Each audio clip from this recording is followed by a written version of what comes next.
Hey guys, welcome to the TechSource.tv. My name is Dan, and today we're reviewing the Nzxt Respire T20. And as well today, it's Black Friday for you guys in, for us in Canada, which is kind of new, but we have Black Friday now, which is kind of now somewhat almost official, but we don't have the day off. Unlike you guys in America, you guys have a day off, and you have crazy sales, and people get trampled in malls. Pretty awesome, as well as awesome online sales. So I wouldn't doubt you might actually see this T20 on sale, even though it just came out. I wouldn't doubt it's probably on sale at some website somewhere. But anyways, we're going to be reviewing the T20. I was originally going to do the T20 and the T40 as well in one review, but I decided to split them up. The review for the T40 will be out sometime very soon. I don't have an approximate date on that yet because I just got a few other coolers to do, but I wanted to bring out the T20 right away because I just wanted to show you it first. So stick around, guys.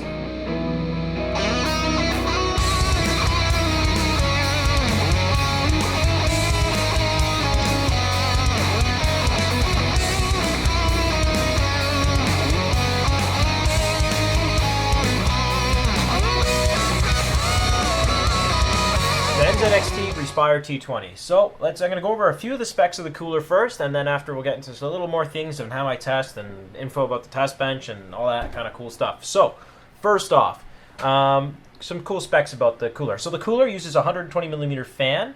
The fan, as you can hear, is on. It's not that loud. Shut up for 2 seconds. And it uses a black braided cable with a black plug, and it's good. Works as a good fan, so I'm not really complaining about it. It's just a standard, it's a standard fan. So it spins at 1800 RPM at high speed. If you add the low noise adapter, it'll go down to 1300 RPM. I didn't bother with the low noise adapter. Once you put it in a case, it shouldn't be too bad. But if you are really concerned about noise, you can make it quieter, which is a good option to have. So I do like that. It's good to see that in a budget CPU cooler. As well as the cooler has aluminum fins, which are pretty dense, I'd say. Nothing crazy, but it's a good density there for the amount of fins. It's pretty well packed in there. As well as we have 3 heat pipes. Now they come in direct contact of the CPU, so they're direct heat pipe touch, which is awesome. Now there's 2 different types of heat pipes. We have an 8mm heat pipe and 2 6mm heat pipes. Now, why Nzxt went with that design, I'm not 100% sure why, but it works. So that's all that matters. It works. I guess, I am pulling on cables. It's really compact at my desk here. Well, makeshift desk, I would call it. My system's still running, so we're all good. So, yeah, we have 3 heat pipes.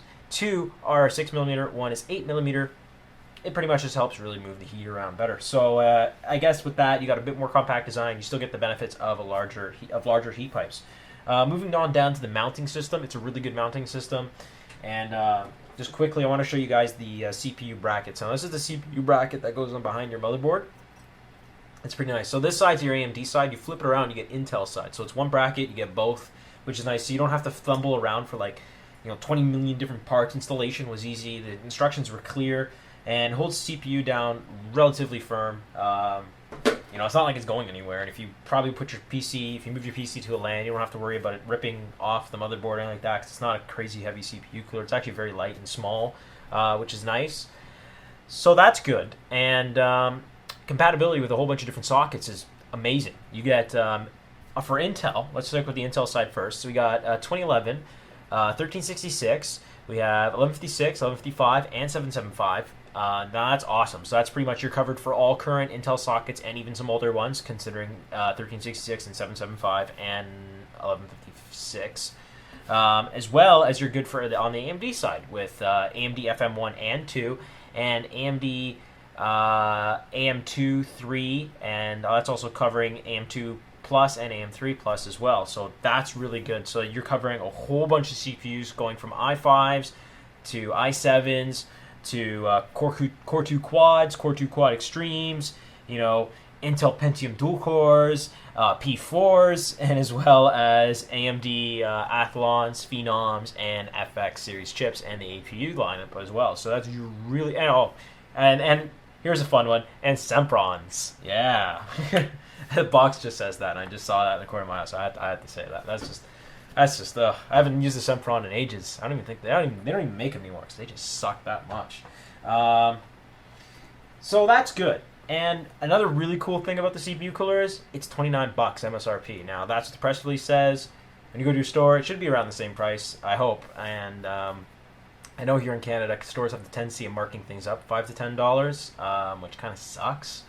But I wouldn't doubt for $29, that's really good, considering you're getting 120mm fan, black sleeve cable, a low noise adapter, and all that kind of cool stuff. Direct heat pipe touch, and tons of mounting options. So that's good. And it also includes thermal gel in the package and everything you need to use to install it. So it's sweet. So all your bases are covered for installation and all that cool stuff. And if you want, you could do a push-pull configuration on it. It doesn't include the brackets. The T40 does. Its bigger brother does include the brackets that do a push-pull. So if you could find the bracket somewhere, then you could do a push-pull on it. Or just jerry-rig some zip ties and good to go. That's what I'd do. So that's really cool. So overall, it's a really nice CPU cooler. It's well built, and it's also easy to install. So that's cool.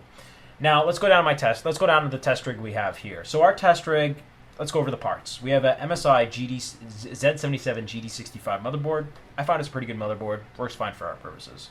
We have an Intel, underneath the CPU, we have an Intel Core i7 3770K. We just picked that up. We had a 3770, and we bought that because when that came out, well, actually, we bought it, the store shouldn't have sold the set, but we bought it before it was actually even launched. So that's when we brought you guys the unboxing for that. So we just had to kick around. I finally sold it and picked up a K instead. Overclocked that thing to 4.4 gigahertz using this cooler. That's pretty crazy. So you'll see that in a second. We got 16 gigs of RAM, a combination of G.Skill and AMD memory. As well, for tall memory, this cooler actually does work. I wouldn't recommend using it in this configuration of the cooler going this way because it does block your first RAM slot, but that's also down to this motherboard too. If you had like a bigger motherboard, the RAM slots might be a little bit further away. But it will work with taller memory. The fan will just be moved up a tad, and some of the fins might be bent a little bit.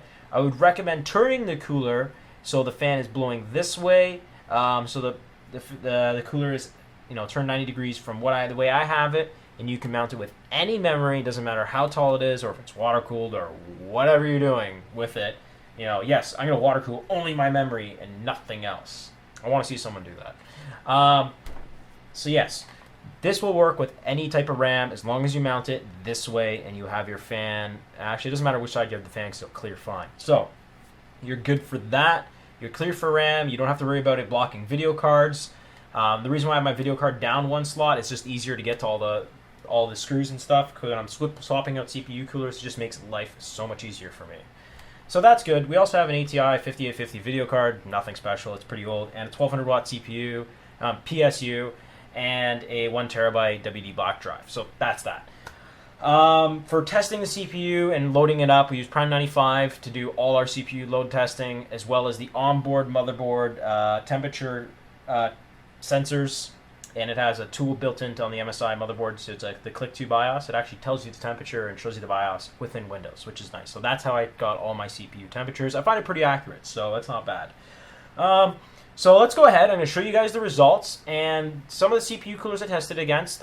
There's two tests. There's at 4.4 gigahertz, the overclock, and then there's stock CPU clock, so 3.5 gigahertz. Now, you're going to see only two coolers at 4.4 because those coolers are the only ones who actually could push to 4.4, which is the Havoc 140, which I have here, and you can see it's a really big cooler, and you'll see in a second how well this performs compared to that. And this came out like about last year or so it's a bit of an older NZXT CPU cooler. It's got 6 heat pipes, and it's got it's got push-pull 140 millimeter fans, but these fans are very low noise and not really, they don't push tons of air, but they're more meant for low noise. That cooler gets a lot better once you put some really nice fans on it. That's just more geared for low noise, and it looks cool. That's another thing. So that will be those two are against each other at 4.4 gigahertz. When it comes down to stock speeds, we got the stock Intel cooler here. I show you what the temperatures I got on stock Intel cooler. As you can see, it's definitely, this is gonna kick its ass, hands down. Like, Surface area versus surface area. Come on. There's no question asked. So let's go ahead. I'm going to show you the results. So first stock clocks, then after overclock. So just pay close attention to some of the temperatures, and you'll see how well this cooler performs.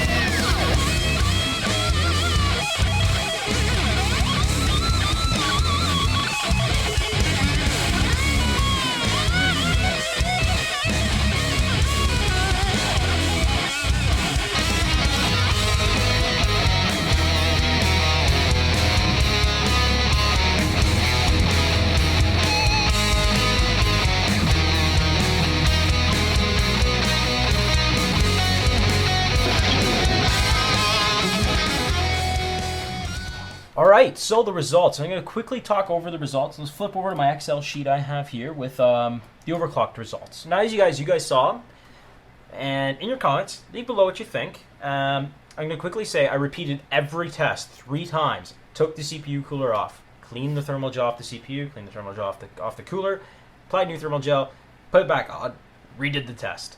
And I even did all the tests yesterday, and then I did all the tests today. So Wednesday and Thursday of this week, and just to make sure, maybe temperatures, room temperatures, things like that. It's around 22 to 23 degrees in my room, so it stays around those temperatures. And repeated the test both days. Temperatures in the room were the same both days, and yeah, so those were the results, and that's how I got them. So I just wanted to, maybe if you guys had any questions about that. So back to the Excel sheet and the charts. So the Havoc 140 kind of got a little bit embarrassed, I'd say. A little embarrassed by the T20. You know, the little baby cooler, you know, it's so small. Do you think only 3 heat pipes and 1 fan? Oh, it's so baby. But it kicks ass. This little thing kicks ass. Like, 1 degree difference on idle. And then only, like, 66 on load for this at 4.4 gigahertz, and that one's 69. That's not bad. Like, that's relatively close. Yes, this is still better because it's bigger and it's got 2 fans, and it's like, but this is quieter. You could make this quieter, but this is more geared, I'd say, to be quieter because the fans don't really spin that fast. But if you swap out the fans on this becomes an excellent cooler. So Havoc is still a good cooler, but this guy's still better bang for your buck. $29. And it keeps up big coolers like that. Like, I can't wait till I find the parts for my D14 and I get the other parts for the Fantex one over there and see what it does compared to this, because those are massive. This thing's tiny, and this thing keeps up with that. So, whew.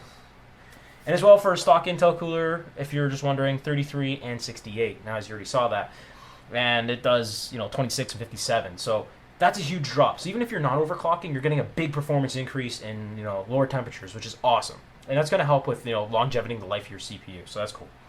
And if you're overclocking, you can overclock an i7 3770K for like $30 and go to 4.5 gigahertz pretty much.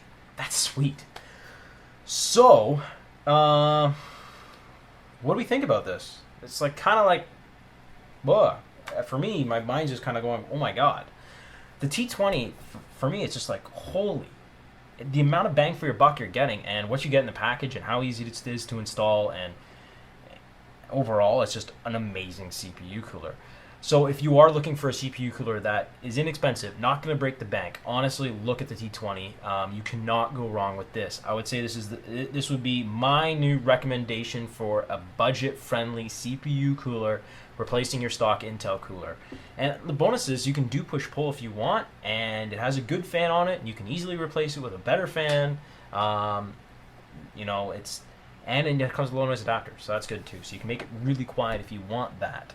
So it looks like direct heat pipe touch does a great job, and having the 8mm and the 6mm heat pipes, which are pretty decently sized heat pipes, it worked out well for them. So Nzxt looks like they got a winner on their hands with this one, and if you guys are looking for any more information on it, please check out NZXT's website. I got a link down below in the description, as well as you can go to their shop on their website and pick it up. And since today is Black Friday, they might have it on sale. I hope they do. It's brand new, so maybe not, but hey, it's Black Friday, so go check it out and check out their Black Friday sale as well. So NZXT guys, hats off to you for making a kick-ass CPU cooler, and I would say this is one hell of a CPU cooler for $30. So bang for your buck. This thing is amazing.